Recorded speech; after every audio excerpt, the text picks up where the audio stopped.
Okay. So hello everybody, and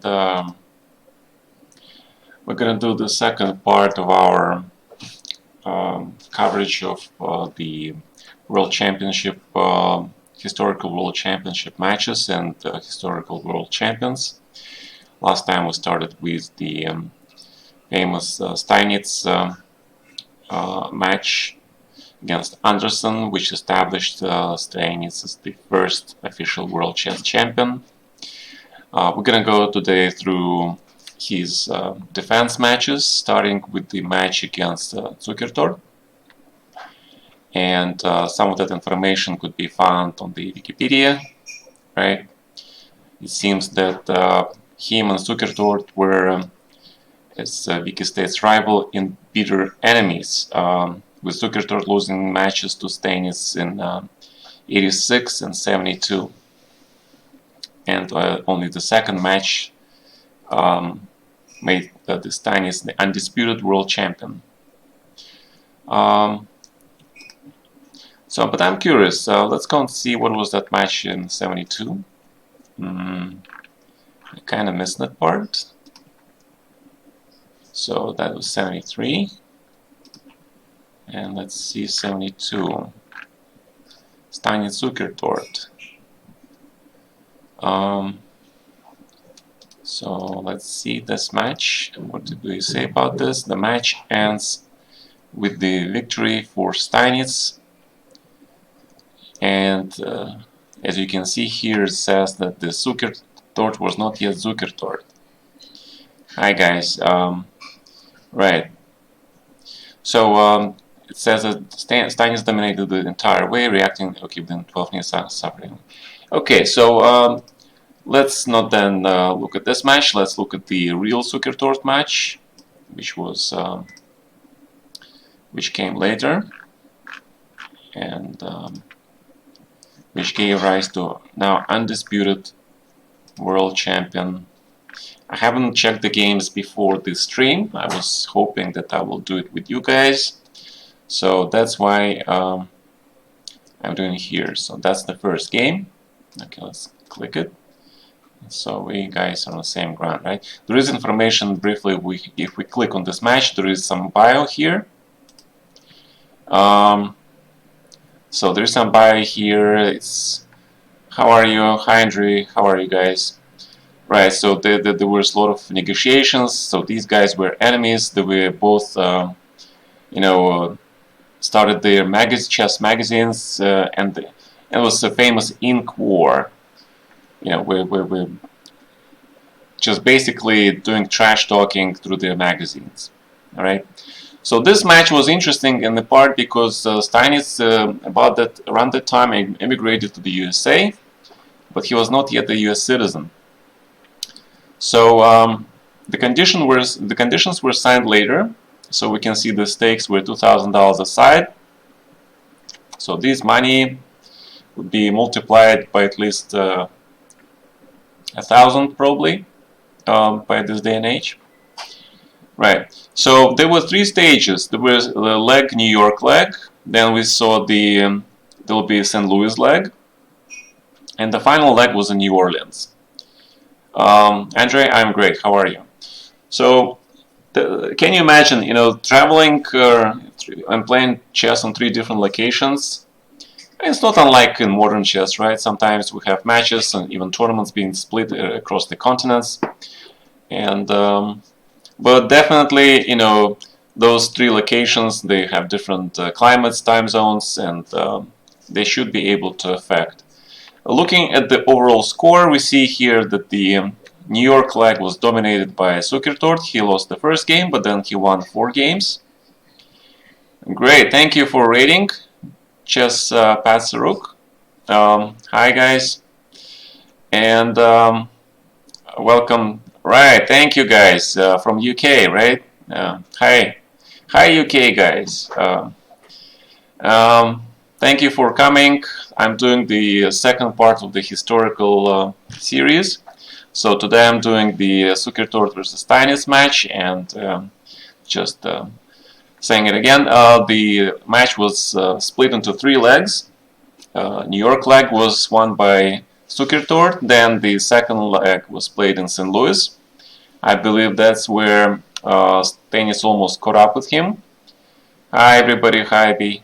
And the last leg was convincingly won by Steinitz, and this win clinched him an undisputed world champion title, because Steinitz actually put it into the contract clause that these two guys are playing the match for the world championship title.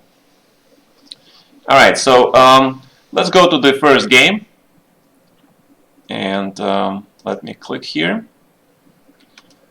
Let's start with the first game, and let's see what has been playing. I haven't looked at the games beforehand. I haven't checked them with the computer or anything, so just want to do it like the old masters did. Just going over the game, trying to use your own brain, no computers. And let's see. I'll welcome any comments of you guys that you make later with some mistakes that we did. Hopefully, we can figure things out together, right? What went wrong, what went right. Nobody's brain sucks. Okay, so this is the first game, and we see it's called Slavish Sacrifice. It was played 86, round 1, January 11, right? Okay, so d4, Zukertort is white, and Steinitz is black. So we see Slav, by the way. I'm mighty impressed. Slav, okay. I mean, e3 is now considered to be archaic, yeah? Knight c3 is considered to be more pressing, not allowing black's bishop to go into f5 immediately. It is considered to be canonic that if black manages to develop his light squared bishop and then play e6, he solves his problems, almost like in a Caro-Kann. Okay, so e3 in that respect is kind of timid. So knight c3, e6, and we can say that black solved all his problems. Knight e7. a3 is a little bit waste of time because black wasn't actually threatening to play bishop b4, but white finds it a useful move. He'll later try to probably expand on the queen side, right? But still, he's wasting a time on this move. This is not Queen's Indian. Bishop d3 would be considered normal to immediately exchange that bishop on f5 and try to go for that e3 e4 modern pawn break. So bishop d6 and c5. Of course, we now all know that c5 is not that great because it gives black an opportunity to play e5 unchallenged, since the center is blocked. And considering the difference in the bishops, the white's bishop on c1 is now stuck at home. He is not doing anything, while black's bishop, of course, is very powerful. He's looking at the king side. So now we can say that black has a small advantage, and he has easier middle game. So white has to be now careful. But instead, he goes for this b4 break, and let's see what Steinitz does. He plays e5, immediately grabs control of the center, he completes development, and now he goes forward and tries to attack. Actually, this is very close to some games that I saw even among the modern GMs. White delays the castling here so he can push on the queen side, get that pawn to b5, sometimes even to b6, get some concessions from black here. So for example, black plays h6 and white plays b5, he can capture on c6, play a5, put the piece on b6, put the king on the queen side, and then work his upper hand here. But again, so in a way, Zukertort is actually playing modern chess, except that, and of course, Steinitz playing h5, expanding on the king side where he's stronger, makes sense. Knight of 8, very modern idea. Knight travels to g6, h4, trying to poke more weaknesses in the white's camp. a4 is slightly, I would say it is slightly slow, yeah. Modern GM would play b5 and leave that a4 square for the queen, for example, because just pushing that pawn to a4 doesn't really do much.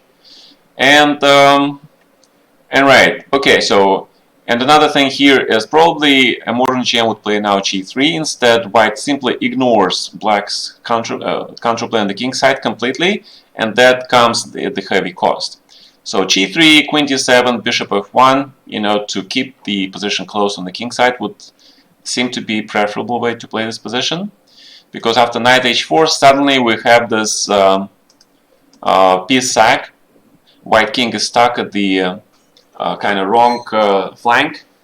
Black is almost ready to attack. I still think that white has good resources for defense here, but it is not easy because then the bishop here on e2 takes away key square from the knight, and white does need to kick this bishop g3 out.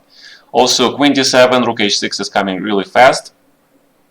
That pawn hitting that pawn on h3. So let's see what happened. Bishop c7. And now I probably should have considered something like knight f1 and then running the king back to the queen side where he will be safe. Of course, that means white should probably give up this pawn on h3, but because there are so many pieces on the board still, and white still has some chances to open the play on the queen side where he's stronger, I would say that the game would be running for 3 results. Instead, he played queen g1, and after rook h6, I believe white is now in serious trouble because there is no king e1, because bishop g3, right? So he took, and rook g1, and after taking and knight g4, I think knight g4 is correct. Grab, bishop grabs, not the pawn, because of the pawn grabs knight e2. So again, black is making sure white king is being stuck in the center, right? And he has got 2 powerful bishops, with the bishop on b2 really closed. Black also has 3 pawns now for a piece, and potentially that h pawn alone, once it gets to h4, h3, it's super powerful, right? Right now the biggest problem for white is what to do with the king, because he needs to go to d2, but that means knight has to go somewhere. If he goes to b3, then the knight can be hit by rook b8, and of course black keeps his rook b8, bishop a5 chances. So I would say black has a much easier game, has huge chances to win this game. Queen e7 is an interesting idea. Probably because if you play rook f6 here first, then queen h4, and probably Steinitz didn't want to rush things. He wanted to keep the pressure, perhaps put the queen on g5 first, followed by rook f6. And white doesn't really, he can't really do much, yeah? He's pretty powerless to do anything. So bishop c3 is right, finally, taking that a5 square away, but black has g5 and pawns are starting to roll. That's the reason why rook was put on h6, so he can probably go with f5 and h4. So knight goes back here, but now rook switches, and Steinitz actually saw that he can play rook f3. Look at this beautiful idea, right?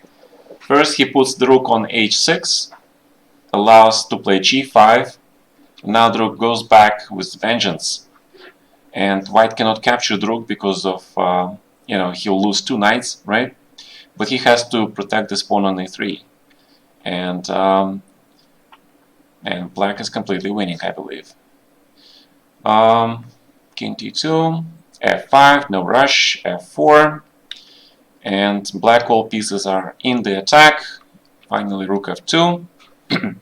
The idea is that the queen is joining on f3. So probably if queen g1, then bishop e2, take, queen f3 check, followed by bishop f4, and then again pawns are rolling. Yeah, but he played queen f2, which loses the game immediately, right? He probably saw he can do this, but after check and h4, black is just queen up without compensation, and this is the end for white. Okay, so this was the first game of the match. It demonstrated black's positional sacrifice of a piece, right? And this, where was it? With the knight on h4, black made sure that white king is stuck in the center here. It's a long-term positional sacrifice. I wouldn't say positional. It's more like positional, but also dynamic, right? So the factors of the king staying in the center goes along with the Romantic school, but also modern chess, because the way he used that advantage was later, as we saw, was to play slowly, but push the pawns and keep the best pieces on board. Which again, it's going more to be a positional sacrifice, right? So that's a positional game. So let's go to the second game of the match. And this game was won by Sukirtort. I apologize if I mispronounce his name. So let's see what happened here. When evaluating such positions, it's less concrete analysis and more intuition. Intuition certainly plays a role, especially when you cannot absolutely, in such position, there is no way you can calculate all the way until the end. So you have to have the feel approximately where to look for, which optimal moves candidates are going to be. I'm great, Tom. How are you? So, Sukirtort is black, and Steinitz is playing e4, but he doesn't play f4. Yesterday we covered the match against Anderson, and we have to remember, since that match, right, which was in the 60s, is now 86, so it's also almost been 20 years. I mean, for us modern GMs, 20 years is like a difference between like birth and death, yeah? I mean, like 20 years, it's simply incomprehensible how you can stay at being world champion at the same level. There's just no way. Even Magnus Carlsen, he just recently became world champion in 1913, and it's only in at 2013, and it's now only 2020, right? He's been champion only for 7 years. Can you imagine? He still has to do like another 13 years and to be playing on the same level. It's incomprehensible. Okay, so no more f4. White plays knight f3, but he goes for the Scotch game, right? Also, it's probably important to note that at this point in time there were different chess magazines springing up everywhere. People interested in chess, professional chess players, and they're trying to, make some theories on the openings, lines. Yeah, Smyslov was the great in that respect. Yeah, but also Korchnoi, right? These guys, I would call them practical players, not really researchers. So they played even a few games, but they played in tournaments still until they were like old enough, right? Almost until their death, I would say. So that gave them the sense and the natural talent, of course, right? So yes. So knight f6 is again. I play personally bishop c5 here, which is more positional move, but knight f6 is very combinatorial move. And of course, the modern Scotch goes knight takes e6, b takes e6, e5, queen e7, queen e2, and that will be, I think, quite a few years before people will start playing this. So knight c3 transposition to the 4 knights, basically standard. Bishop b4, take, take, take, take. If you give this position to somebody like a youngster, and you would ask them like, when do you think this game was played, right? I mean, we can even go a couple more moves here, right? There is no clue that this game was played in 1886, right? I mean, there are plenty of tournament games, Blitz games. I even played this 4 nights 2 years ago, the World Rapid Championship. I played against Chuparinov. Unfortunately, I didn't do well. I managed to run and got my draw with white, but I analyzed this position a little bit with my wife. She was playing this opening a little bit, and a lot of top players play this opening once in a while, even these days. So Scotch and 4 knights is pretty popular. So bishop g5, and of course the modern move is queen f3, trying to double the pawns here, but the old masters play knight e2. And of course, knight e2 maneuver is the famous idea to put the knight either on d4 or on g3. So we see here the knight g3 maneuver. The threat is knight h5. So h6, bishop d2. But right now, it seems like white spent a lot of time, walking with his knight to g3. And suddenly black plays knight g4. And he's ready to go for queen h4. Because if h3, then there is this knight f2 check, right? king takes, and queen h4, and suddenly, you know, the spin is deadly, right? And this is the reason why white plays queen f3 immediately before knight e2, knight g3, spending 2 tempi, moving this knight. Right, so now black is better. So let's see what happens. White plays bishop e2. Again, following the famous principle, if you see an attacking piece that your opponent possesses, try to either spurn it or exchange it if you cannot hit it directly. So queen h4, forcing basically white to give up his bishop. But this means that black has 2 bishops, and you know, great center. White knight on g3 is now completely immobile, I would say, and black has great chances to succeed and to win this game. So queen c1, bishop e2. Bishop e2 is a curious move, of course. I don't think. Okay, why would he play bishop e2? Let's think. Well, probably because he didn't want to allow white to play bishop on f4. But still, you kind of like lose the tempo on that, right? Also, is the question, where does this bishop on g4 belong? That is a great question. So I would say that the bishop, the modern masters would probably think about playing bishop on d7. There it stands behind, but it supports the potential pawn push f5. He controls that f5 square. And also after c5 and bishop c6, the bishop will be potentially able to go to this main diagonal and hit some damage, right? f4, f5 immediately probably is not that great, is again because of bishop f4 or f3 even. So bishop e2, I'm very curious where this bishop is going. So rook e1. Should black play rook a e8 instead of bishop e2? That is another possibility, of course. Yes. Right, Andromeda. Yes. So that is another logical, absolutely move. Get your rook to the open file, right? Okay. So bishop e2, bishop a6. But okay, black does a job. You know, he covers the f4 square, and he prevents c4 also, because allowing white to play c4 followed by bishop c3, queen d2, that would probably make life easier for white. Right now, white has no squares, and I don't see any particular places for his pieces, which is a problem for white, of course. So let's see how white tries to untangle. Yeah, now black is ready to play rook a8, e8, or f5.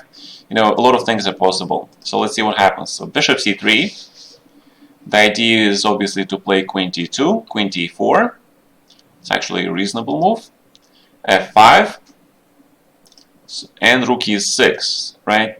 So I would probably think that queen d2, queen d4 would be, or queen e3 even, right? With the idea of queen e6 check, forcing f4 cannot be played, right? So I would think about queen e3 here, because if rook a e8, then queen takes a7, hitting g7 and bishop on a6.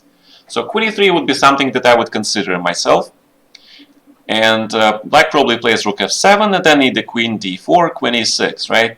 Because rook e6, I mean, it's, you know, there is a canon in chess where it says, well, now you have an open line, you should always go with the rook first and the heavy piece like queen behind, right? But sometimes there are exceptions to that rule. So, you know, Alekhine famous gun was what? 2 rooks on the same file and queen being the third major piece on the same file, but it stays behind. That was called Alekhine gun, right? Yeah, so rook e6. Okay, with the idea of probably playing rook g6. So queen d2 and d4. D4. Black uses the fact that white cannot take on d4. And that closes the diagonal. And see, that's the point. If you played queen e3 here first, d4 would be impossible, right? But now it's become possible. However, there's just a minor point I'm thinking about, which is if white takes on d6, right? Rook takes on d6 and white plays bishop b4. That sounds a possibility, doesn't it? At least to me, right? Because white managed to grab the exchange back. and then he should be able to defend because he plays bishop a5, and yeah, so basically he goes for this. All right. Again, as I mentioned before, I didn't rook d6, pawn takes on c3, b takes pawn, right? And queen still protects that rook, so that's possible. So white actually does go for this. Rook d1 is probably not something that I would play. Again, rooks should be placed on the open files. Basically, I think white actually survived this game. I'm also thinking why knight f5 is so bad, because of what? If knight f5, of course black can play queen f5, bishop takes, and then somewhere rook goes, like d8, but then queen d4 is possible, right? So knight f5 is definitely possible with the idea of bishop f8. So, but rook d1 has been played, rook d5. Just correct me if I blunder some simple mistakes, okay? It's terrible opening. Oh my god, it's not such a terrible opening, man. It's like such strong convictions. It is a quiet opening. It gives a lot of, it gets you out of theory still, yeah? It also, you know, minimizes the risk of losing, because in such positions it's very, you know, it's a great ledge of solidity, right? Safety. So knight h5 looks active, but in reality doesn't do much. Probably something like knight e2. Try to create a safe net for knights. I mean, the knight does go to d3 eventually, but maybe knight e2 first, and b3 maybe later. But okay, here rook e5. Black manages to pull the e file, take control of it. h4 looks reasonable. c5, h5. Knight on f4 looks pretty good now. However, after rook e4, so there is a question now, right? So we again reach this bishop, queen, and rook versus knight, queen, and rook, and it is complicated. Without rooks, white's position is clearly preferable, right? But with the rooks on the board, it's become completely different. Right, so rook on a4 is basically what makes black's position, gives him some chances. That pawn on d4 is also important. However, I would say that white king is slightly unstable, because if you play f3, that opens some dark squares, right? Potentially there can be some checks on the if black plays d3, for example, a lot of tactics with the queen d6 check, queen d4 check, queen h4 checks. So it's not clear whose king is worse, but because black controls the only open file, I would say that black has slightly preferable chances now. I'm looking at this without computer. I'm looking at this for the first time with you guys. So I'm just basically looking at the position, telling you what I think about it. All right. So I can be completely wrong. I'm not looking at the engine, but I see what I see. Okay, queen b8. Interesting. Something like queen e5 comes to mind. Something also like maybe bishop b7, but bishop b7 doesn't make sense, right? So okay, so queen has to go, because queen on e8 is not that great. So queen b8, why not? Knight g6 and something, then rook e2, of course, right? So he forces this g3 thing, and now queen e5, centralization. See, so I was talking about queen e5 immediately, yeah, but of course if you can force white to play g3 and you know, create those white holes at your king, and it's a great move. What can white do different here? I don't know, so maybe instead of g3, because after g3 I already don't like white position, it becomes really dangerous. So maybe I would consider playing knight g6 here, and if rook e2, then trying to play queen f4, and sacrificing the pawn, but instead, you know, trying to exchange the queens and open the file d for my rook, because I think in the end game, even a pawn down, white will have good chances to survive, thanks to that knight f4, pawn h5, and there are lots of mating threats, right? So queen b8 is really good, yeah. So g3, queen e5, centralizing. Knight g6 makes sense. Try to kick that queen out of the perfect spot, and knight goes back to f4. So far, I would say the modern champs play this game. And d3. Wow. Tactics. Tactics are important. Knight d3 cannot be taken, right? You all know why. Bishop takes, queen takes, rook e1 check. And that is what white missed, right, when he played this thing. So that's what I was thinking about it, because you have to think about d3 all the time. But I was thinking that maybe white should have actually taken on d4 here, right? That would have prevented all those things. Chess is not a simple game. So queen d6, knight f4, because after d3, I think it's clear that white is just suffering, right? So b3, it's still being met by c4, of course, and rook b1 I really don't like. Maybe just take on c4, allow black bishop to go to c4, but at least that bishop will not go anywhere near that king, nowhere near the diagonal. King h2 is an interesting idea. Interesting. But right now I would say that I need to exchange a pair of rooks and somehow get that f3 in. That's not easy though. Yeah. So black is better here. So rook b1 idea is to try to get that something sneaky on b8 with knight on g6, but I don't think that will work. So king h2, just as you mentioned. Okay. Queen b6, threat of rook e2, king goes back, and bishop b7, and black finally managed to put that bishop on the long diagonal. Queen c6 is becoming a huge threat. I would even say that rook e2 is looking pretty interesting, right? Rook e2, knight e2, queen c6. Yep, and queen c6 immediately, f3, queen c5, the famous what is that, staircase, right? There is a staircase instrument in Go, in the game of Go. It's considered to be like classic, right?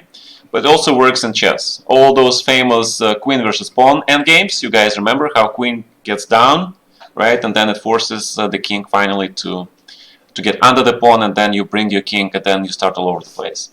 So king f2, check, king here. But if king goes here, alright, so he just, yeah, that's what I was saying. And it's game over because you cannot take on f3.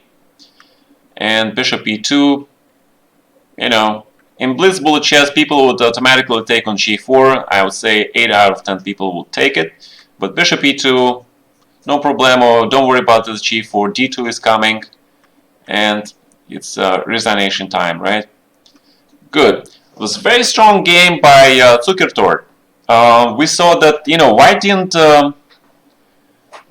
queen knight better. Yes, coordination, because queen and knight, they can hit a lot more squares than bishop and queen. Because knight is just by itself is jumpy, right? But with the queen, they just lethal. They make these checks, and then boom, you get forked. Right, exactly. I mean, fantastic game, right? I would say that modern GM would be really proud to be on the black side of this game. White didn't make any really obvious mistakes. He just completely got outplayed, and yeah, he blunders a few things by black, like d3, right? He allowed that rook to go to e4. Remember in this position, I'll go back quickly here. When we just started exchanging stuff, right? Rook was on here. And then he played knight h5. Remember, I said I didn't like this move? And I said I wanted to keep my rook on the open file, so white should have played rook e1 some point. So instead he played this, and after rook e5, you can no longer play rook e1. So I would say that was the one slight mistake, okay, that white did. He allowed black to take over a single open file in the position. So what do you need? You need to put your rooks on the open file. So rook e1 would be among the top choices, okay? Yes, exactly. I mean, absolutely fantastic, and especially the triangle with the queen b8, queen e5, yeah, forcing white to play g3. And when white was faced with a choice to give up the pawn, where was this? Let's just go back for a second, right here, right? Queen b8, right? And g3. I don't like the white's position after g3.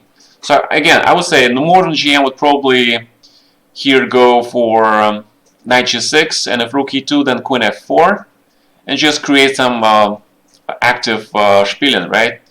So queen f4, knight f4, rook takes b2, take on d4, take on d4, rook a2, and then rook check or rook d7, and would seek his chances in the endgame, because I believe in the endgame white should have good defensive chances thanks to that blockade and pawn on g7.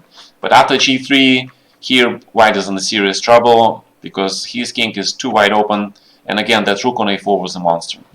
Alright, so we saw this was the second game, and it was a pretty classic.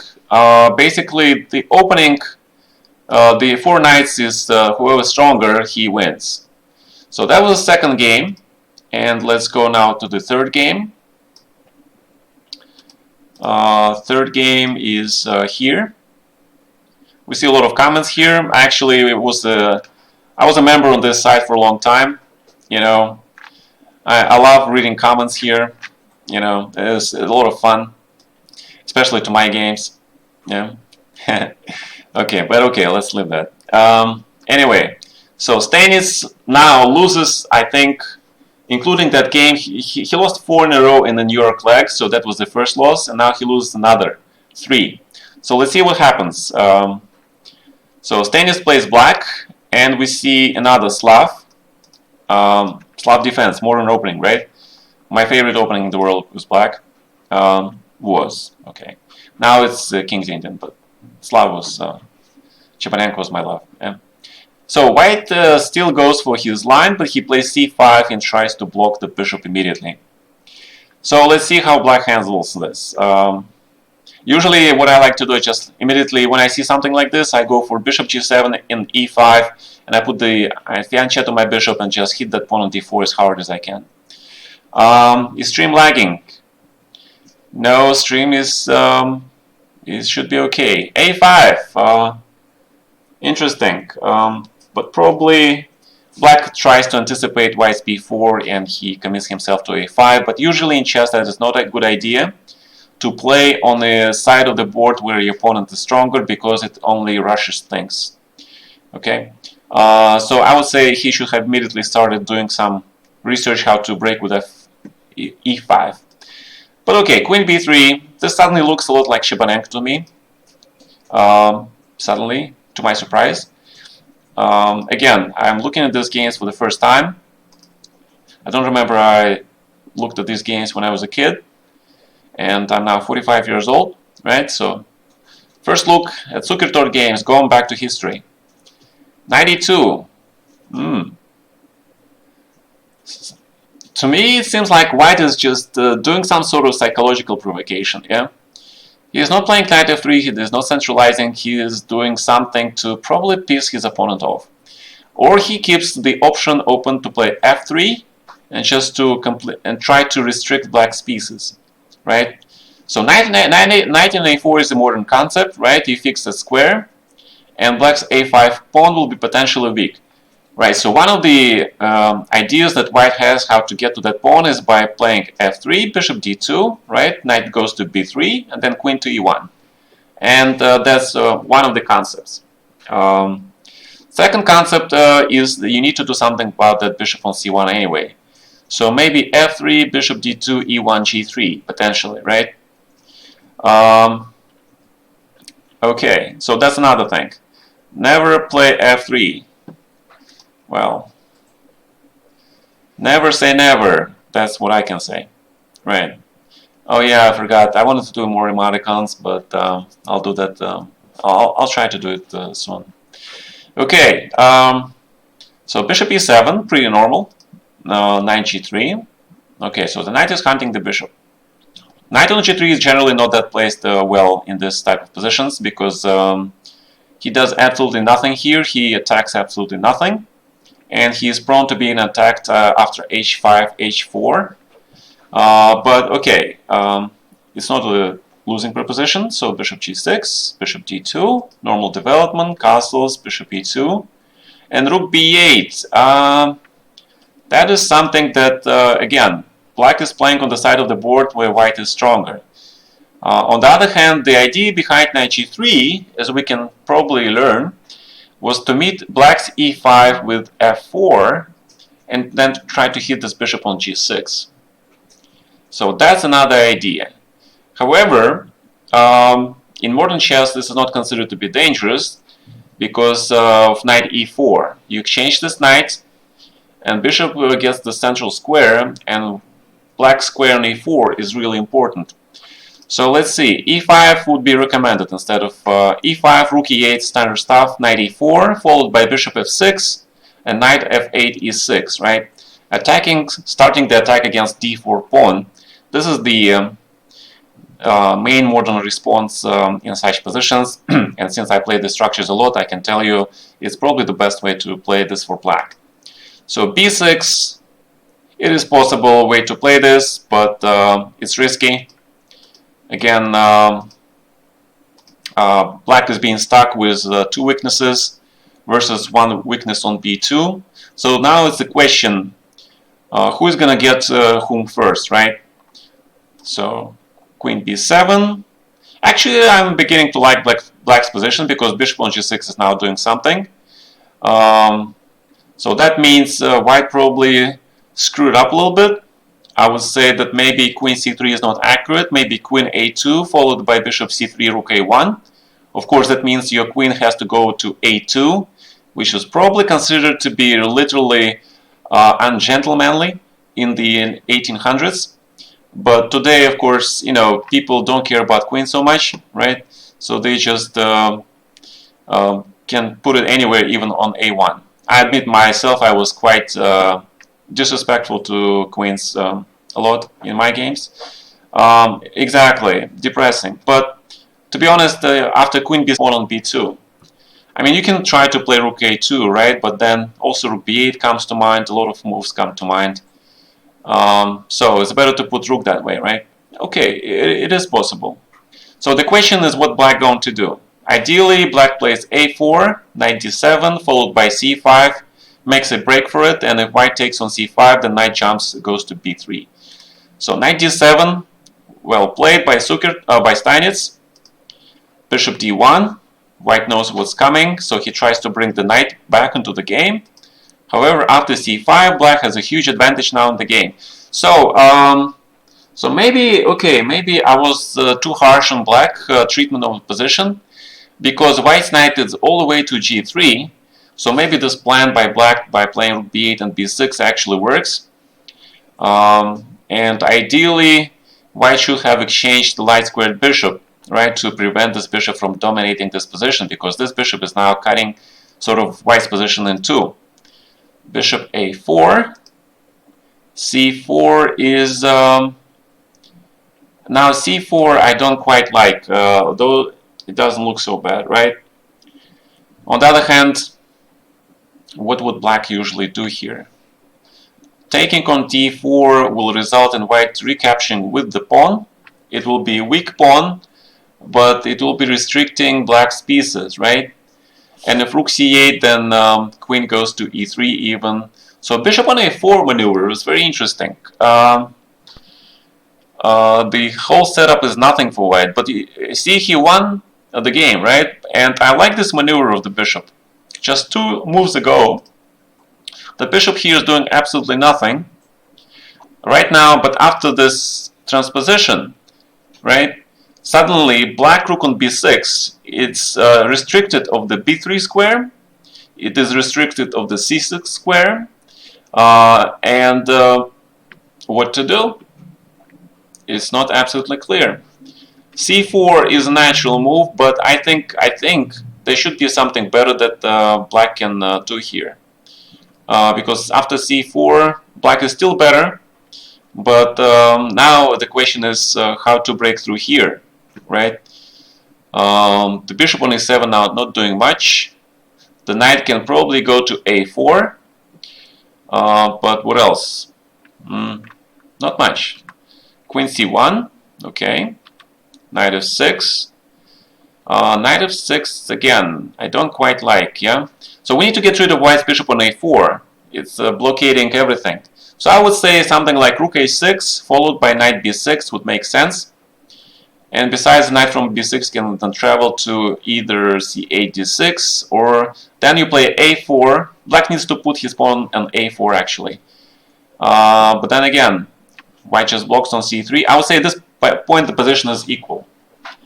Unless black is willing to invest in playing e5, right? That would make a lot of sense. Because this pawn on d4 and knight on d7, you know, knight on d7 is restricted. You really want to get this knight to b3 or d3, but with the pawn on d4 is impossible. So e5 would make a lot of sense to me, right? Because also rook will get access to squares like e6. I mean, right now if you play e5, you get faced with bishop d7 and d5, obviously, so you cannot do it immediately. But I think preparing for e5 would be an interesting idea. So knight f6, not bad. Bishop d6. Black switches to the king side, I believe, going for h5 or knight e4. Not bad. Queen b8, again, doing the battery on the king side. And f4. F4. Queen e1 is probably faced by h5, right? So why not immediately e5, right? Well, as I mentioned before, take on d7, take on e5. And if you play e5 now, that you can do that, actually, you can, right? But then again, the knight on f6 then is not that great. So the question is how to proceed here.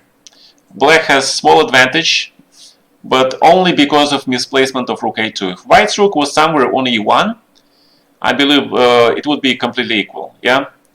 Also, this structure with the pawn on c4 is now extended. Like if we go back here for a second, before b6, right? Where was this position, right? So we see this position. You see this structure, right? White has d4, c5 pawn, and I said that the e5 would be a standard break, right? But now we are in this position, and you have d5 and c4.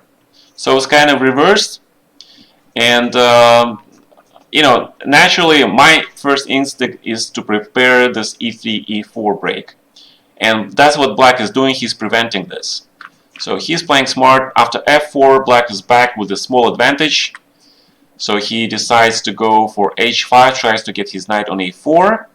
After h4, White's position looks absolutely terrible. But is it enough to win? That is the question, right? Because White is just stonewalling everything.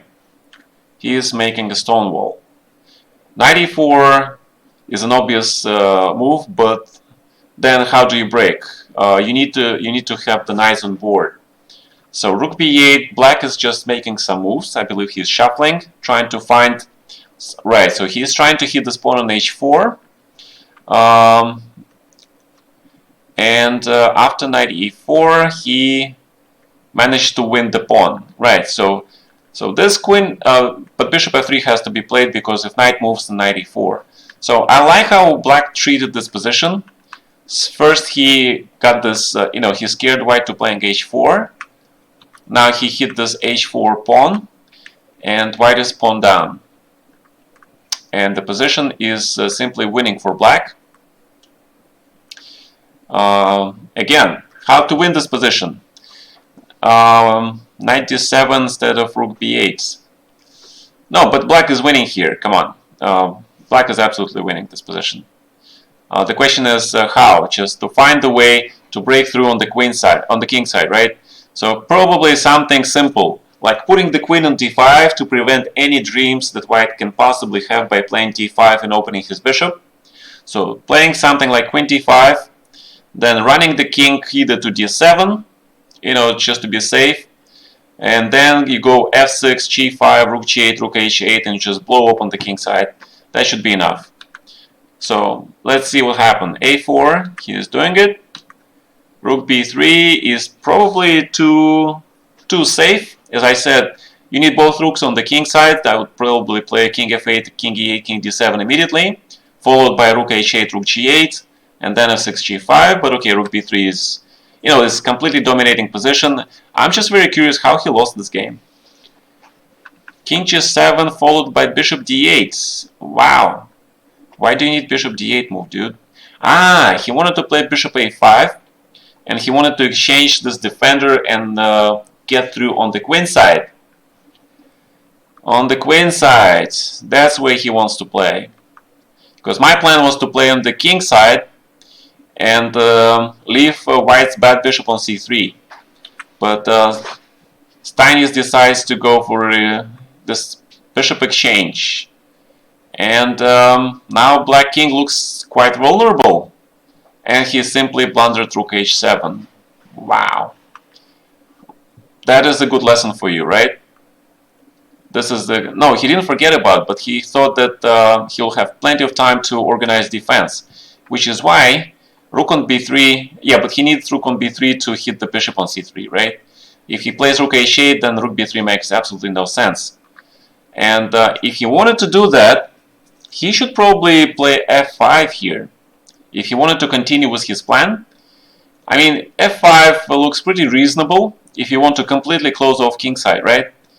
Right. So f5 first, and then you can go bishop d8, bishop a5.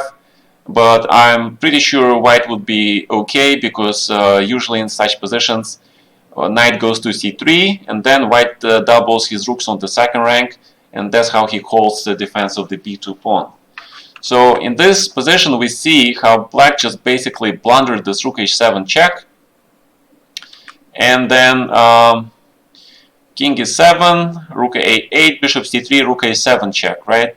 So he has to go back, and queen f2. White avoids the perpetual because he sees that after queen h4 he is about to win the game.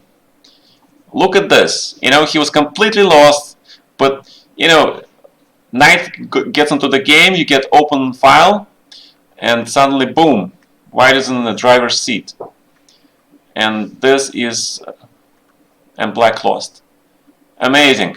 So that just shows, you know, it is very difficult. You know, there is a famous saying how difficult it is to win a one position. Good morning, guys. Good morning, pawn grabber. Right. It's a word turnaround. And that also should teach you guys that you should not move your pieces too far away from your king, like rook on b3, right? And then just not watch what your opponent is doing. Wow, that was a huge turnaround. Unbelievable. Wow, losing such a game would really can shake you up. I believe that. So that was game number 3. Let's go to game number 4. I'll slightly speed up things now because it's only game 4 and they played quite a few more games. So let's see, e4, e5.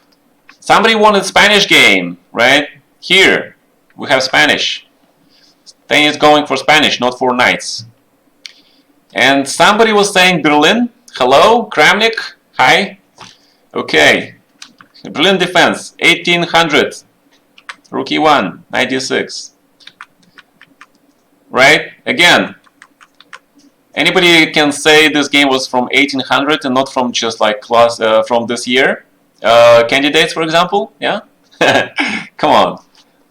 Unbelievable, yeah? Where history is like we're all returning back to our roots. Right? Yeah, exactly. Right. So Berlin, my God. And knight f5, exactly. And now, of course, everybody plays d5 here in modern times, right? They're not scared of leaving that bishop on f4 open. But d6, right, it's okay. Knight d2. All looks pretty modern to me. Bishop d3, pretty standard. Knight h4, it's a brilliant maneuver. Usually black exchanges white's knight on f3 this way, or transfers his knight to g6. So knight g6. He didn't grab the bishop on f6. I'm surprised. Okay, so he thought his knight on e4 was stronger.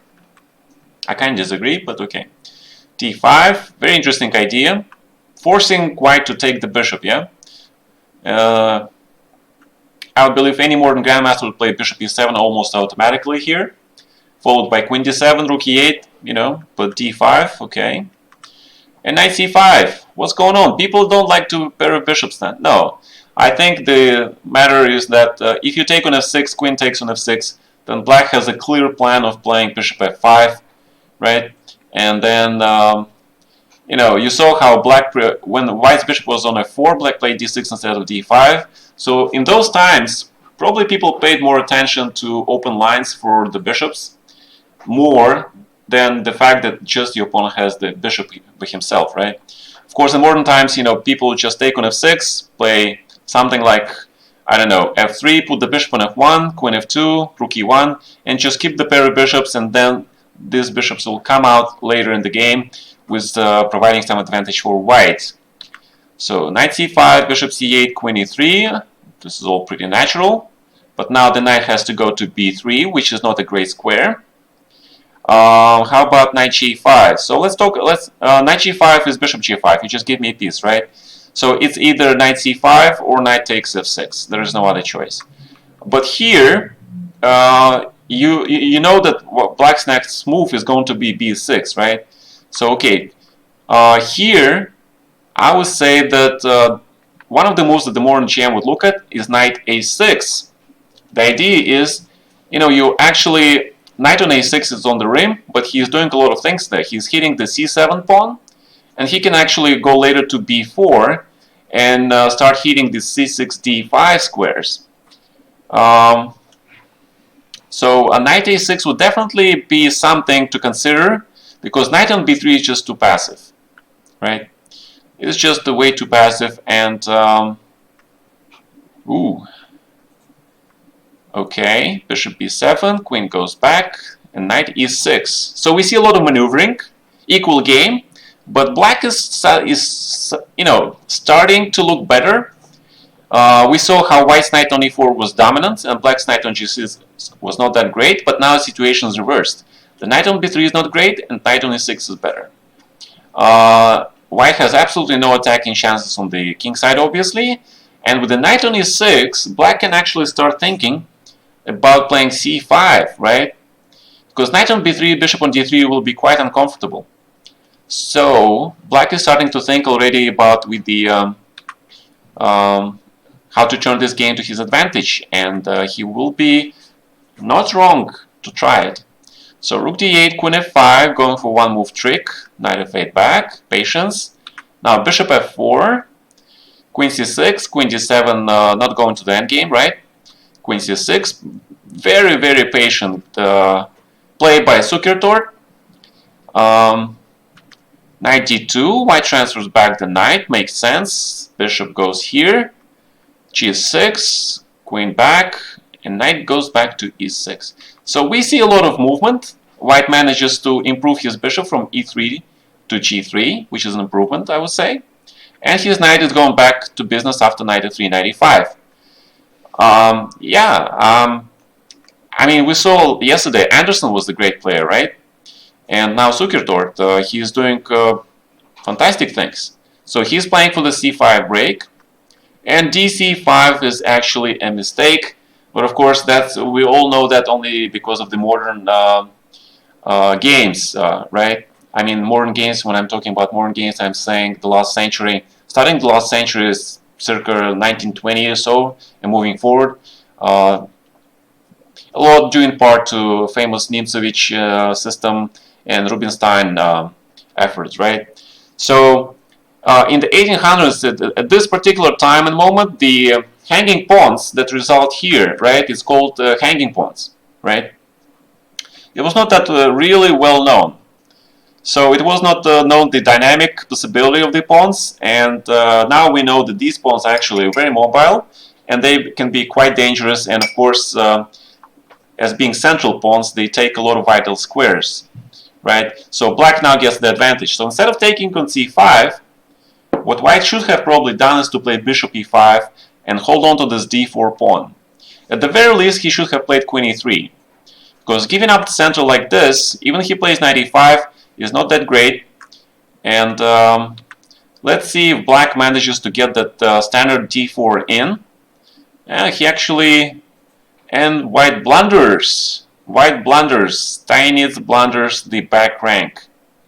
Right, and it's game over. So basically game, just when it becomes interesting, Zukertort, you know, sets a nice trap, and white has no Luft, right? Wow. Knight c4, dc4. Nice trap, dude. Really nice trap. Interesting. Okay, which is why you need a Luft, guys. Yeah? Backrank things. Whenever you have stuff like this is why you see modern GMs. They all play h3, h4 just in case, so they will never ever blunder stuff like this. What else would those players have today? You know, the way these guys play, they can definitely be at the 2700. Definitely. Okay? So far I see 2700 level play. Some of the moves, yeah, some of the moves are 2500, but overall, you know, the concept they do is 2700. I'm not talking about 2750. 2750 is absolutely world top, 15, top 20. But these guys are top 50. Okay, top 100 would be fair, absolutely fair. 100% top 100 in the world, these guys are in the modern world. So, this game ends with a blunder, and that's how... So last game he was absolutely crushed, and this game he lost because of tactics, right? Actually, last game he lost by tactics also. He missed rook h7, but that was on top of being disrespectful to his opponent's counterplay on the king side. Great. So going forward, let's go forward. And we see this game, and this was the final game of the New York leg, right? And it was a short game. We see another Slav. This is pretty modern Slav, and this is the modern treatment. This is the reason why black doesn't play a bishop f5 so early. This is the reason. Because now black pawn b7 and d5 are hit, and black is forced to play bishop c8 if he doesn't want to make any weaknesses like b6, right? Because if you play queen b6 and knight takes d5, white wins the pawn. Queen b3, knight f6 check. And if queen d7, that bishop b5, knight c6, knight f3, knight e5. So this is the modern thing. Right, well, okay, Steinitz, he didn't have puzzle rush, right? Come on, guys, how can we forget? I'm sorry, right? Dude, like, why didn't you solve some puzzle rush, like on the iPhone, right? iPhone 6, whatever. It's like, come on, man. Great. Okay. So, knight f3. Yeah, bishop f5 that early is not that great. Yeah, so against knight c3, e3, black usually plays for that Miran. Or he plays g6 like what I do, or, you know, he plays some weird stuff there. But definitely not bishop f5. Okay, so now white has advantage, and he decides to take the bull by its horns, right? So he goes knight e5 straight away. And we see a very modern, another modern structure. I actually looked at this type of positions only, what, like 4 or 5 years ago. You know, black is stuck with the pawn on c6, right? Except that here white plays f4 and connects his knight, which gives him a springboard for the attack on the king side. Let's see how Zukertort used that to his advantage. Black cannot take on e5 because of bishop h7 check. Queen on c7 is prone to play knight b5. Pair of bishops for white. Superior developments. Knight e2 f4, classical. You know, knight on f4 stands really well, attacking the e6 pawn. Also allows white to play b4. I think this is a magnificent game by white just before he plays rook f2, of course. But it's interesting, right? With this move, he prepares actually the attack on the king side. I guess he would go for something like rook f1, g4, h3, knight f4, and force the exchange on f5, which will force black to play g6 and then opens the g file. But of course, a lot of GMs would think, in the modern days, they would think about playing positioning like b4, b5, and trying to squeeze black even further by kicking the knight from c6, right? Why not take en passant on f5 and then bishop h7? So let's take. Where do you see en passant? The pawn was on f6, so there is no en passant. Okay, so rook f2, rook c8, bishop c3.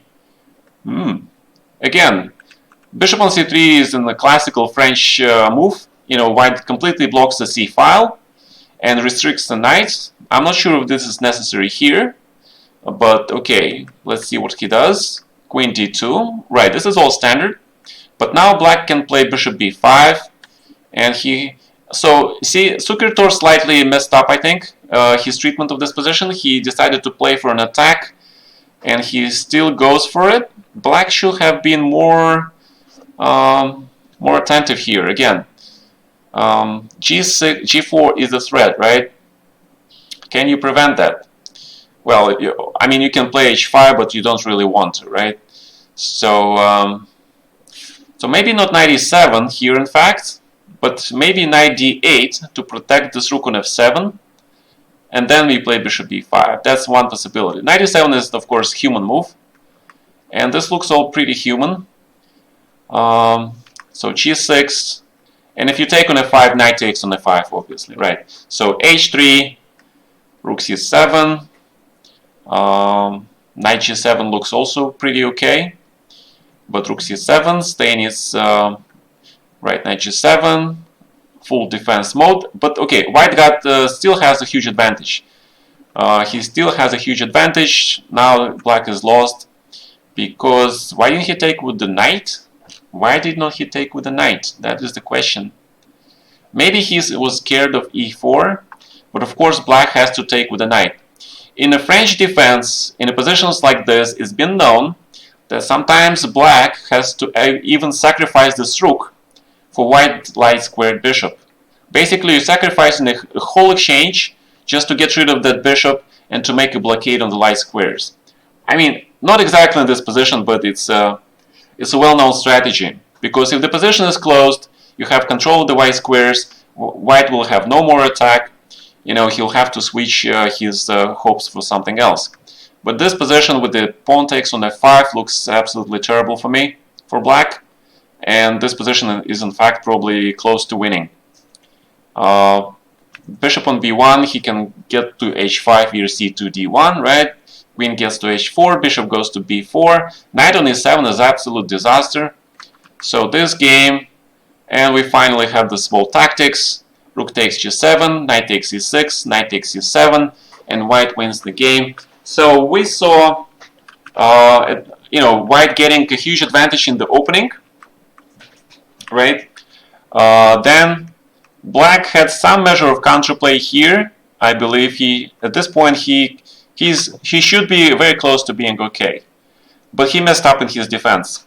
I don't know where is the best defense for black, but I strongly suspect that he should have prepared that h6 g5 here. Kick this knight from f4 and be ready to recapture on f5 with the knight or with the pawn, and just go for this type of position. So g5 at some point would probably be preferable.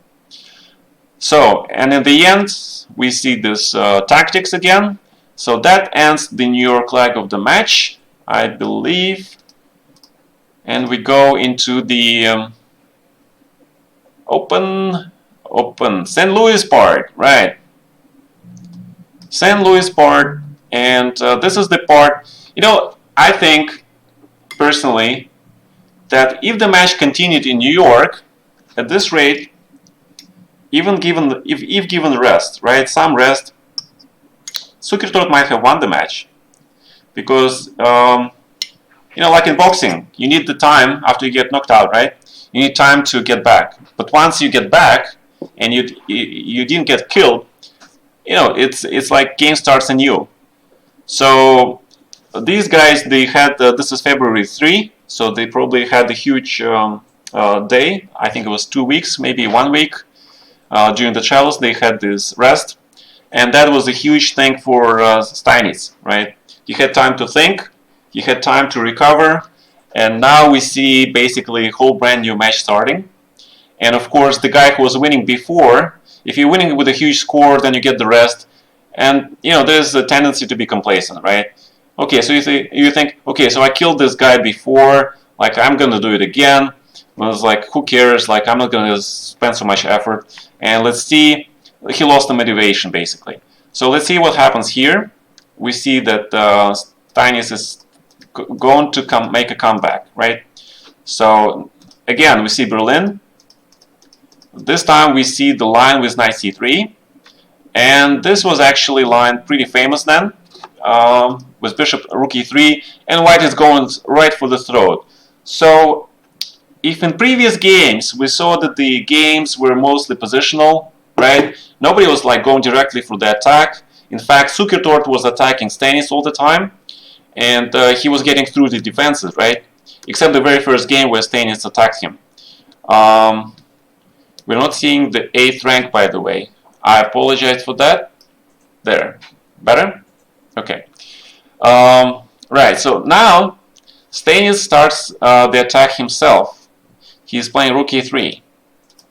So b3, the bishop is developed to a3, rook e8, queen f3.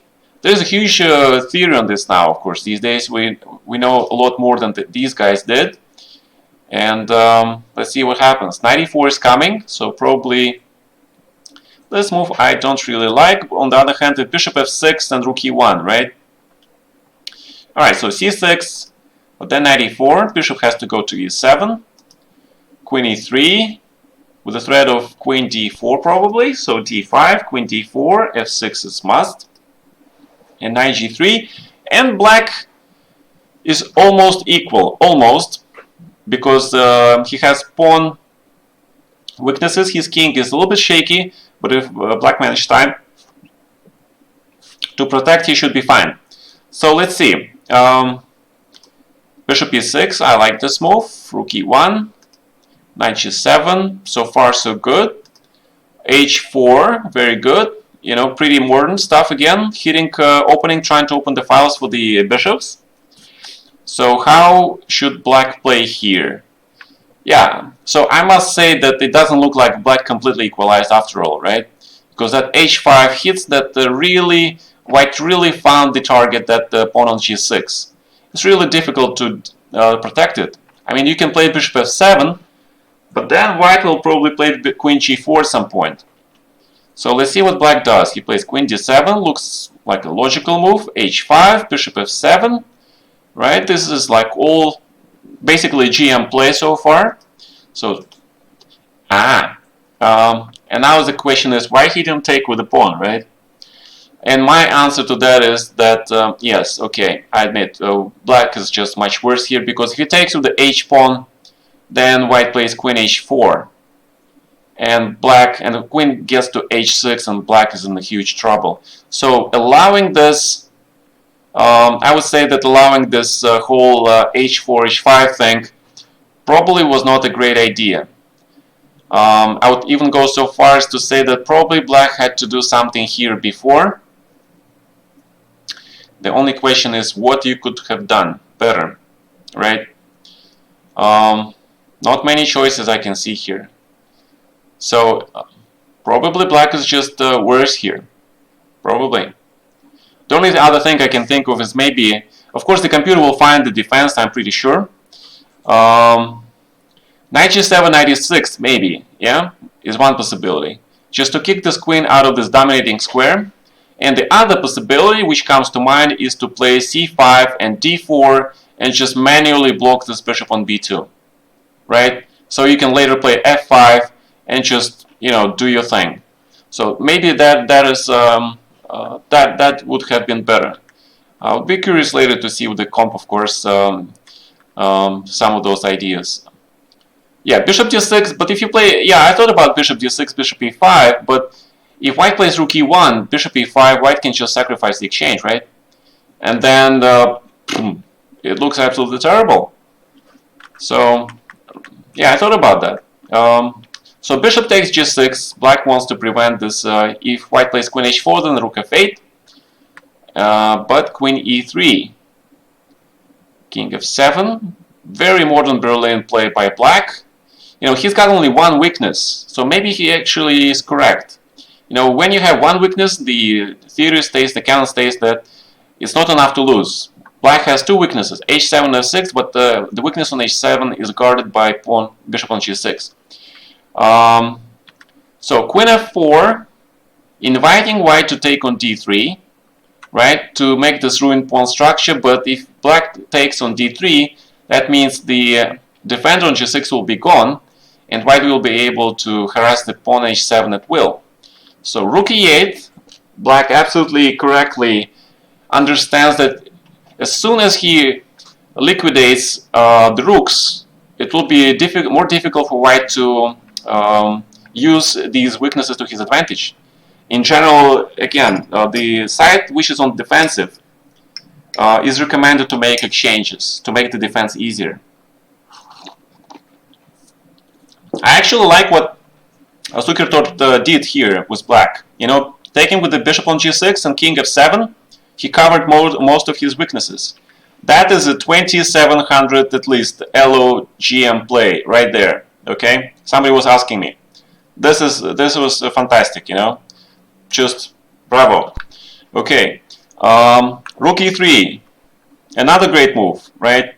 Rook is prepared to go to f3. Both grandmasters realize the importance of time, the importance of keeping the initiative. If black is allowed to play bishop d8, exchange the rooks, it's draw. Rook e3, rook goes to f3, perfect. And knight e6 I really don't like. I really don't like this move, really. I don't know. So the plan was if bishop d8 and rook f3, right? You hit this pawn on f6. I wonder though, if black can play queen d6 first, right? And try to get this queen on f4 from this dominating position, because of rook e7, queen e7, right? The tactics are okay. And if queen goes to g4, which is probably the reason why he didn't play it, queen g4, and then rook f3. Yeah, rook e3, another fantastic move by white. Rook e3 goes to f3, queen g4, and knight on e6 is really shaky. The knight on f8. See, now the f5 square is not controlled anymore, right? Right, queen d6, bishop e5, that's true.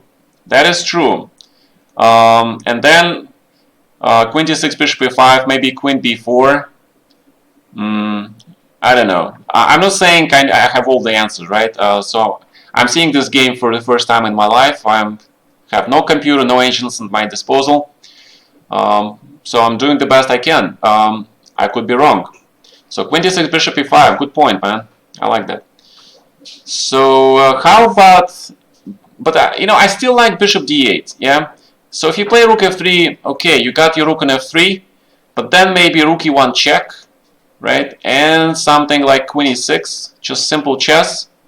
You know, get the rook there active, white's king is on the h file, and if there could be some tactics, if black's queen can get to the h file, then queen e6, try to protect it. Because knight e6, knight f8, I really don't like. The knight is very passive, took away control of the f5 square. This position should be winning for white now. Bishop c5, check probably has to be played, king g7, and now they repeat it a couple of times. And threefold repetition, anybody? King g7, call the arbiter. Come on.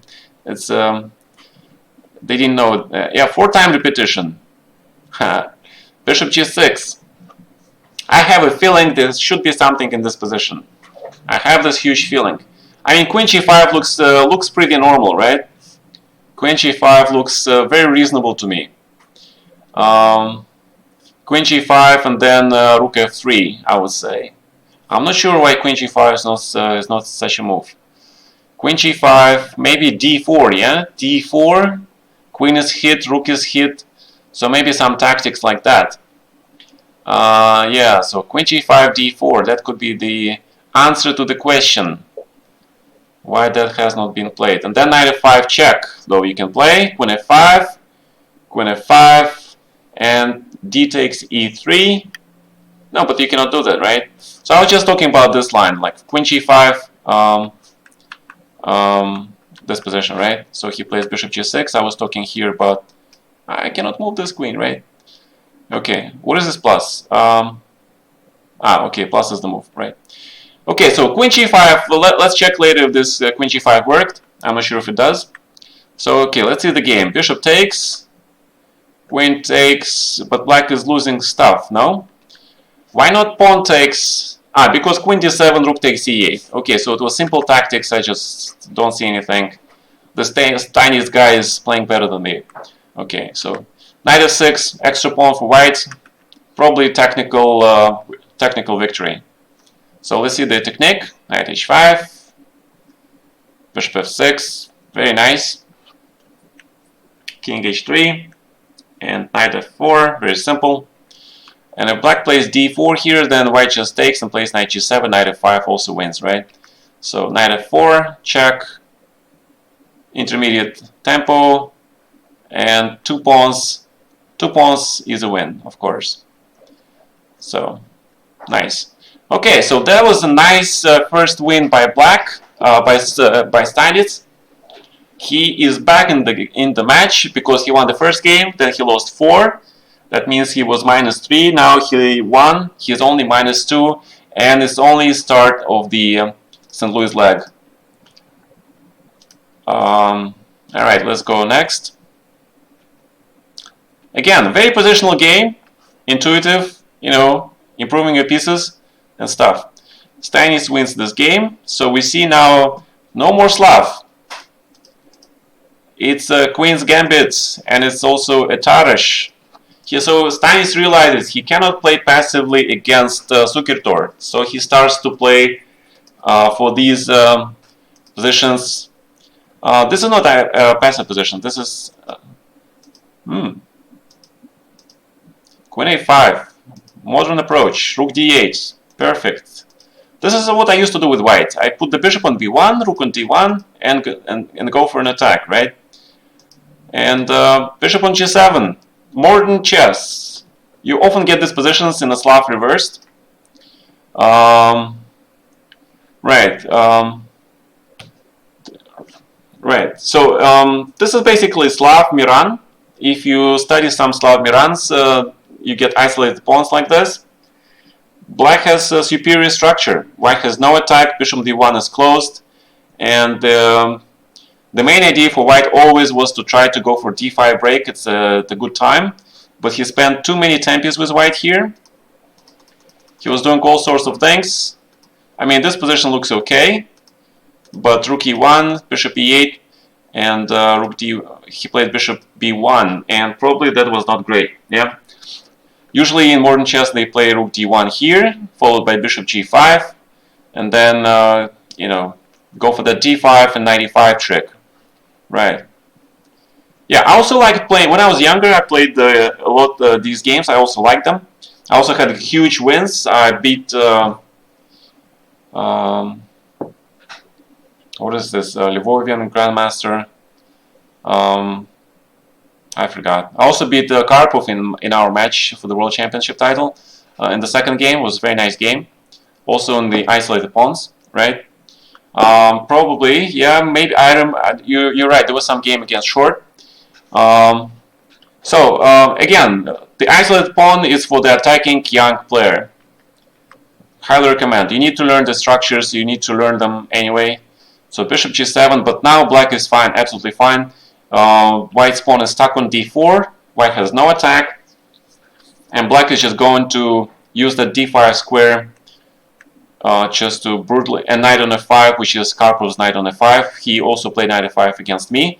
So you see, that's the way how you fight against isolated pawn. Knight on f5 is an ideal square. Remember that. So g4 is already a sign of the x. How do you call it? What is it called? It's like when you have no choice, right? You try your last chance, and boom! Suddenly Steinitz demonstrates tactics, and let's see if the tactics works for him. Actually, it's equal, yeah. Ooh, equal game. He had such a great position, but then what happened? He played knight d4, and if he didn't play knight d4, then that will be queen f4. Therefore, what the modern GM would have done, he would have sacrificed the exchange. He would have taken on g4, and if bishop d8, rook d8, you have queen g5. Queen g5, knight f6, knight e4. Whoa, that was a deep combo then. Knight e4. And if knight e4, queen takes d8, queen e2, queen e8 check, bishop f8. Oh my god, that was a deep combination by white. Wow, Zukertort found this amazing tactical trick actually, because if knight e7, then queen f4, and black is struggling, although after queen f4, knight d5, knight d5, knight d5, bishop d5, rook c1, rook c1, rook d5, there is rook c8. Wow. g4, amazing move by Zukertort. Amazing. That is an amazing move. It's a great calculation on his part. Perfect timing. It means that black is actually forced to play this then. And he calculates knight d5 as well. So after all these exchanges, white is only slightly worse here because, no, but queen e2 hits the g4 pawn, right? So it's a great calculation on Steinitz' part as well. He wins the pawn. He doesn't take on b2 immediately, right? So why does he play h6? Because white wants to play queen c8 and play this position, with the black's bishop on e8, right? So h6 first, making a luft. Bishop c4. I'd really think that if white had played bishop e3, it's more or less a draw, right? Because position is equal. Isn't here queen c8 is possible? It is possible. It is possible, right? No, it's not possible because queen d1 check, king g2, queen takes d5 with a check, right? Black takes the d5 bishop with a check. So h3 is a good move, in fact. But now he plays bishop c4, and I don't understand this move. I would say that bishop e3 looks bishop e3, maybe bishop b2, but then queen b1 hitting that pawn on g6. So again, bishop e3 would be a very logical move, or at the same time, queen e3 runs into queen d1, right? So bishop c4. Let's see. If queen b2, then queen e3 probably, right? So bishop queen f3. Now black, yeah, but getting your bishop away from the main diagonal and just allowing your opponent to play queen f3 and putting your stuff here doesn't make sense, because the bishop goes to c6 and white can basically resign here, right? Because bishop on c4 compared to bishop on d5, and that's how white lost the game. He defended greatly in the middle game. He calculated, and this was equal position, but then he played just one bad move, bishop c4, took away the bishop from the very important long diagonal, and that's it. Game over. This is top level chess today. You make one mistake, one inaccuracy, and it's game over. It is game over because, boom, it's just mate. And queen e1 check, right? Queen e1 check, queen g3, queen e7, or g5 just mates. Right. Well, okay, it is not an obvious blunder, but it is a blunder. But I'm saying it's just one mistake. And because of this one mistake, white loses the game. It was an extremely complex game. I really like how white found this g4 resource. It's a huge tactical resource, requires lots of calculation, including knight e7, knight d5. Also knight g4, bishop d8, queen g5, knight f6, knight e4, right? And lots of calculations there. I don't know about the time controls, but this was an amazing performance, again, by both players. But bishop c4 was one, slip of your concentration. And that means that Steinitz was now only 1 point behind. So they actually made a draw. Wow. They actually made the draw in the next game. Zukertort playing black. The old Soviet school says that if you suffer several losses or 2 losses in a row, make a draw. Just to get your psyche back. So we're back in Berlin. Right now it's queen h5. Okay, I'm more familiar with knight e5 and then castling, but okay, castling, who knows? Queen h5, f5, knight c3, g6, c6. This looks all pretty modern, right? d5 and bishop goes to f6. Perfect. Black equalized. So he analyzed the game. He figured out the how to equalize. I would say black is slightly better, right? But white is playing incredibly safe. You know, exchanges, not allowing black any chances for. Look at how Steinitz is playing with white, right? He won 2 games, and when he is faced with home cooked preparation, he just exchanges the pieces, doesn't go very ambitious. He makes a draw, and it's pretty amazing that Steinitz offers a draw here. I mean, in fact, he is obviously worse to me. White is obviously worse, especially if black plays something like f4. Starts to go for that stuff. Also, he can play queen e5 first, right? Take over the file. And in the endgame, black still has some chances, of course. Queen a3 also is an interesting idea, right? Forcing white to play something like queen b1 and then f4. So I would say black has slightly better position, but white offers a draw. And I believe there may be some gentlemanly thing there going on in the 1800s, because this position is far from draw. And we just saw how these guys that were playing the middle game, right, 2 games ago, same Berlin, and they've been playing until Zukertort won.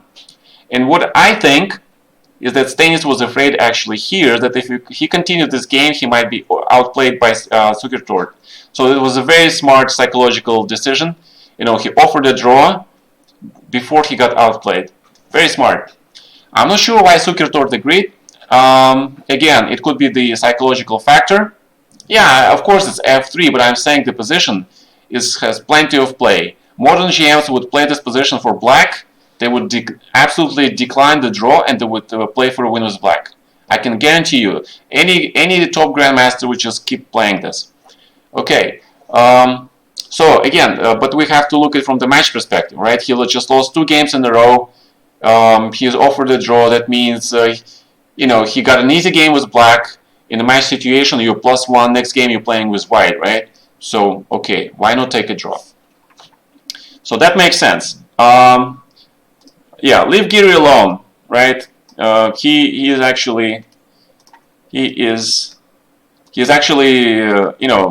no more draw master, not draw grandmaster anymore. He's actually doing well, playing ambitious, fighting chess, especially in the candidates. I like the way he played. Okay, and the next game, Steinitz wins with black, and we see this Queen's Gambit accepted. We're probably going to see the same structure, and I'm curious what white comes up with. Bishop f4, modern chess, bishop g5, right? Bishop on f4 is in line with the 1800 chess. Bishop sort of like looking strongly there, open diagonal. But bishop g5 is modern chess. The idea is you want to go for the d5 break sometime. That requires you pinning this knight on f6. So bishop f4 is not correct, but again, we only know it thanks to the modern development. Knight on d5, queen a5, again, is in line with rook d8 plan. Bishop d7, knight e5, very modern. Queen f3, don't like. I think that Steinitz actually found the structure where Zukertort is uncomfortable, and that's his genius. Yes, he found the structure where he could find easy moves, right? For black, it's easy move.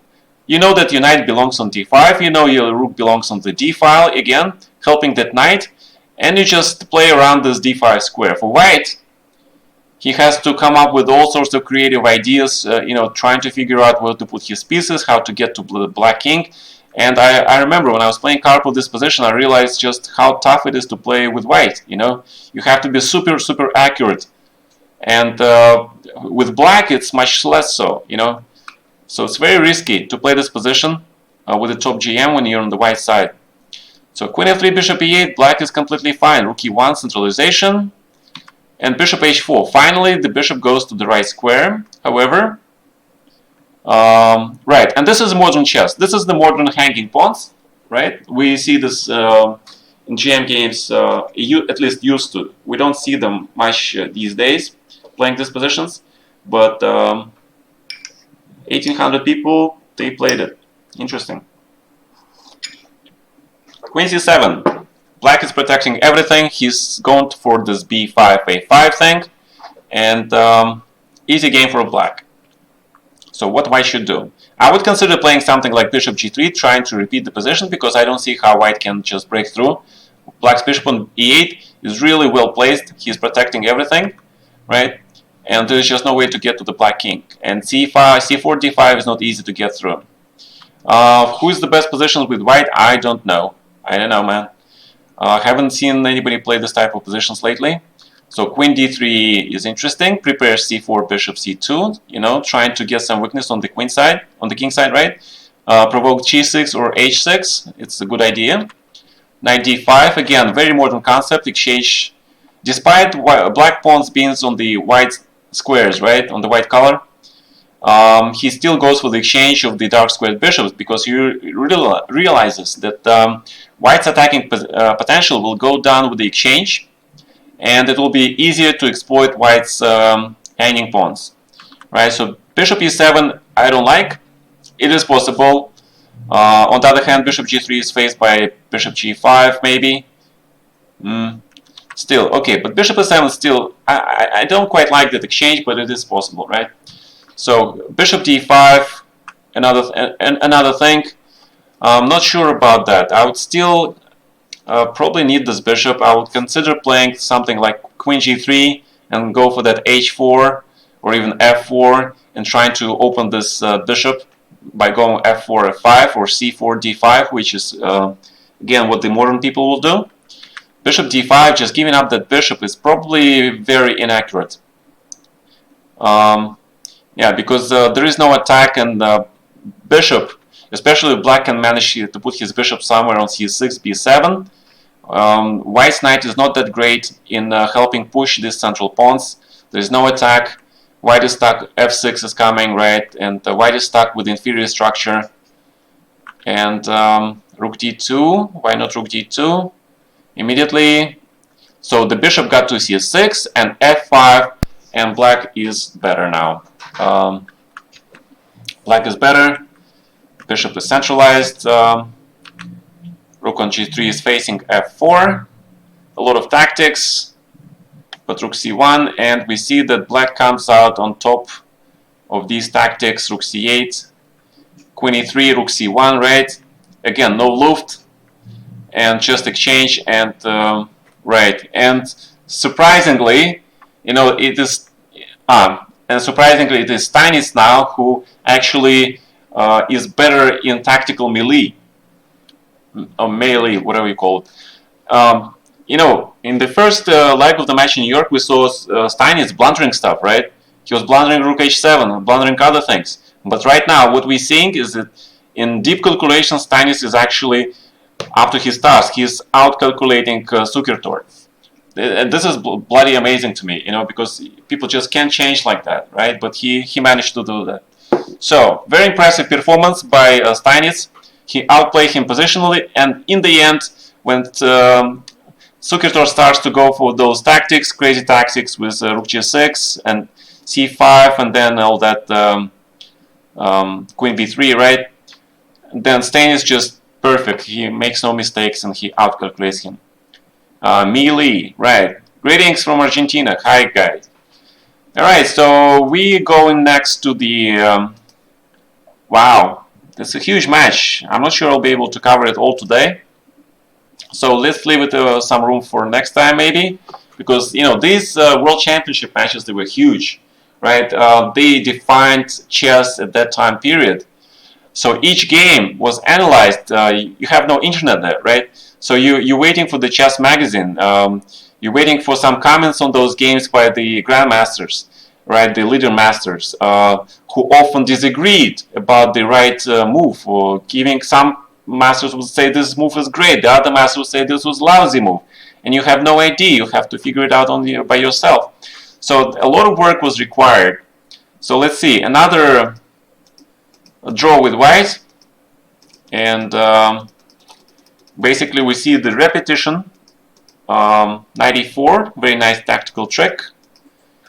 G6, queen f8, equal position, black equalizes, and This is amazing, right? So it turns out that Sukertor has no problems with black, but he lost both games with white. Yeah, amazing, amazing. Quick draw. This looks like a draw, so okay, fair enough. And Zukertort loses yet another game with white. And this time he plays actually e4.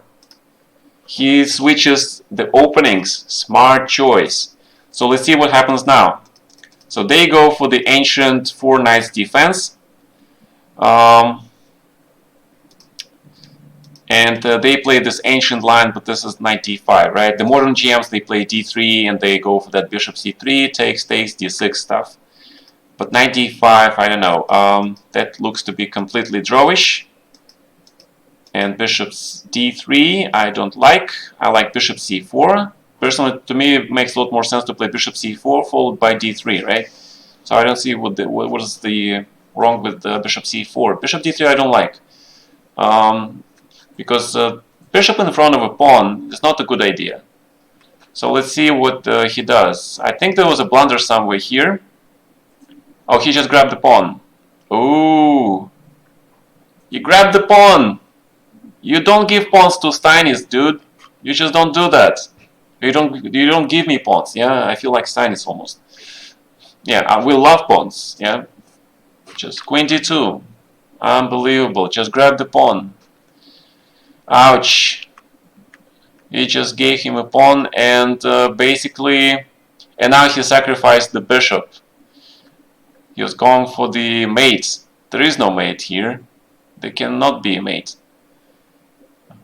So you're repeating, and then it's like it's like you're staring at the guy. He stares at you back, right? It's a stare game, right?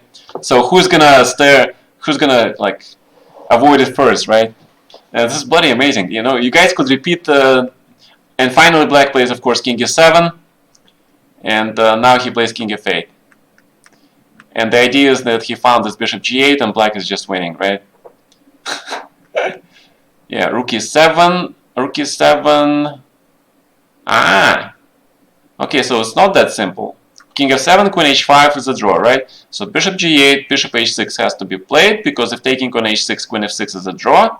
So rook e7, important tactic points. Rook takes, king takes, and if why not with queen takes on g7? So why not take because bishop f7 and square on e1 is controlled by this queen on a5, right? No rook e1. So that was the part that won the game for Steinitz. He outcalculated his opponent yet again, and this is a one game, obviously. So that was the outcalculation based on this fact that after this exchange, right. So why not rook g3 here, right? So the natural question is why not rook g3, bishop g3, f takes, and then something simple probably. Something simple like rook f7 maybe even, right? So that was a good calculation. White miscalculates this piece sack, and black wins the game. Another great tactical performance by Steinitz. So at this point, I think they're about equal in match. So right. So this is New Orleans part. They traveled another. They traveled some more road. You know, they had some more rest. Now we see the New Orleans part of the match. Yeah, I think you're right. Okay.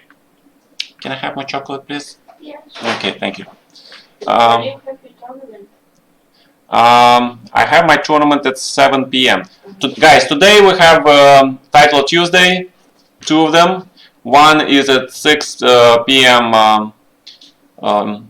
European Central Time, and another one is, I don't know, sometime later. So, I'm gonna just do, how many games we have left? We have plenty of games left. 1, 2, 3, 4, 5, 6, 7, 8, 9 more games. And okay, guys, I gotta stop them. So I'll stop, and you know what? Just for you guys, I'll stream my title Tuesday. Okay. So you'll see me at my worst and at my best. I will curse. I will be angry. I'll be pissed off. I'll be happy. You know, I'll blunder. I'll maybe have some great games. Who knows? But you will see it all. So I'll do it today. So in about 1 hour and a half from now, we'll have a lot of fun, and you'll get to watch the Grandmaster in action in a titled Tuesday, playing other Grandmasters 3-1, I guess, and see you then. Thank you for coming, by the way, and hope you enjoyed this historical, going back. So, bye-bye. See you soon.